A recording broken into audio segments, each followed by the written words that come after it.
friends, welcome back to Login Helps. Today we will learn how to delete Instagram account. But before that, if you are watching us for the first time, subscribe to our channel, press the bell icon for more updates from us. Moving on, you have two options when it comes to taking an Instagram break.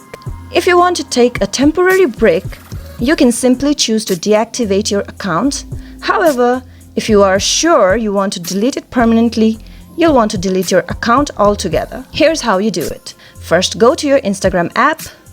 Please note that the process is similar for both Android and iOS operating system. Now click on your profile icon on the bottom right corner. On your profile page, click on the menu icon on the top right corner. Now click on Settings option below.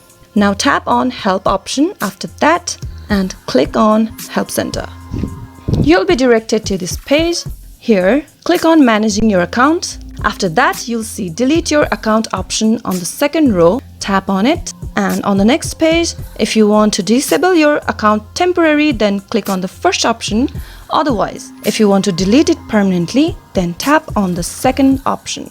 I'm tapping on the second option. After clicking on it, go through it first and tap on Delete your account page. As soon as you do that, on the next page, you'll be asked the reason why you are deleting your account. Give any reason that matches yours by tapping on it and selecting. After that, you'll need to enter your password once again correctly. Now, click on Permanently delete my account. Okay? Make sure you want to continue deleting by tapping on OK. And your Instagram account has been removed. That is how you delete your Instagram account permanently. Thank you so much for watching. If you liked the video, give it a thumbs up and you can comment down below if you have any questions or feedbacks. I'll see you again with another video.